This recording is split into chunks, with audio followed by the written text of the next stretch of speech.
back to Family Feud at ito na naman ang inaabangan nyo, yung masayang kwentuhan with our studio audience. Again, simpleng katanungan lang para sa inyo. Kung kayo ay isang Christmas decor, ano kayo at bakit? Okay, ikaw muna ate. Anong pangalan mo? Jacqueline po. Jacqueline, tiga saan ka, Jacqueline? Taga Montalban po. Oy, Montalban. Oy, batiin naman natin ang Merry Christmas. Yung mga kasama mo sa Montalban muna. Merry Christmas, taga Montalban. Alright, Jacqueline. Kung ikaw ay mag-iisang Christmas decor, ano ka at bakit? Christmas, gusto ko po maging Christmas light. Wow, bakit? Ako po magbibigay liwanag sa buhay mo. Magbibigay liwanag. Oh. Bibigay kang liwanag para sa mga madidilim ang Pasko. Very good yan. Next, ate girl. Kung ikaw ay isang Christmas decor, ano ka? Candle ko. Candle. Bakit naman candle? Dahil papainitin po yung gabi. Okay, next. One last, bago tayo bumalik. O, ikaw naman. Kung magiging Christmas decor ka, ano ka at bakit? Christmas Santa. Christmas Santa. Bakit Christmas Santa? Para laging nakadisplay ang kaseksiyan ko. Yun naman! Merry Christmas. Pwede yan. At ngayon, balik muna tayo sa game. Leading po ang When I Met You in Tokyo. May 142 points sila. At naghahabol po ang Beyond Beauty na wala pang puntos. Kaya sa puntong ito, tawagin na natin si John and Miss Mehmet to play round 3. Come on!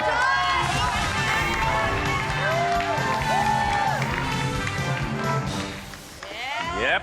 Paalala lang po, sa round na ito, double points na. Times 2 ang value ng bawat tamang sagot. Top 6 answers are on the board. Good news! Nanalo ka ng ham sa raffle. Bad news. Ano kaya ang bad news? Go. Miss Mehmet. Naubusan. Naubusan ng ham. Aha. Nandyan sa John. Good news. Nanalo ka ng ham sa raffle. Pero may bad news. Ano yung bad news na yun? Expired na yung ham. Expired na yung ham. Nandiyan mo yung survey says, top answer. John, ano, lalaban mo ba to o ipapasa mo? Guys, pass daw muna, pass. Oh, ipapass nila. Okay, pass. Okay. Beyond Beauty, Miss Maricar. Good news, ha? Nanalo ka ng ham. Pero ang bad news ay, ano kaya?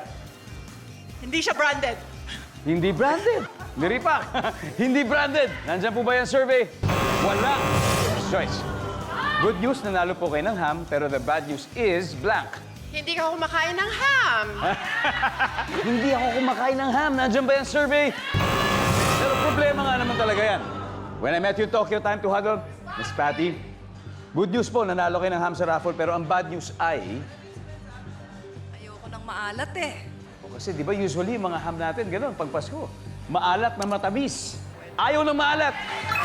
Boom! Tatlo pa to. Good news, nanalo kayo ng ham, pero the bad news is blank. Nagkamali ng nabunot. Hindi ikaw ang nanalo. Survey says, wala. Ito na. Okay, strategy yun. Nakapag-isip kayo. Direk Romel, ano kaya to? Ang good news po ay nanalo kayo ng ham sa raffle. Pero ang bad news ay... Marami kayong maghahati-hati sa ham. Maraming maghahati-hati.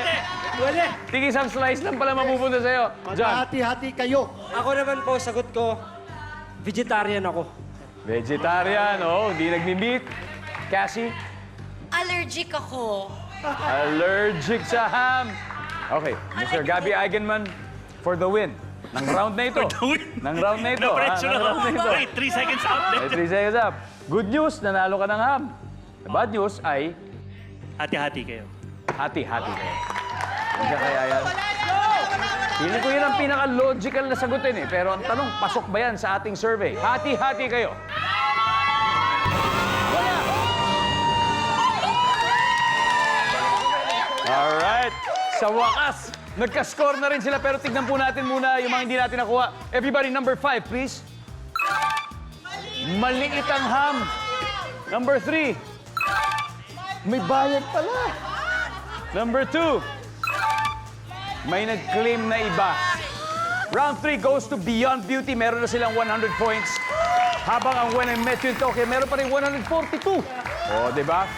Pero only one team will qualify sa ating Fast Money Round at magkakaalaman na po sa pagbabalik ng Family Feud.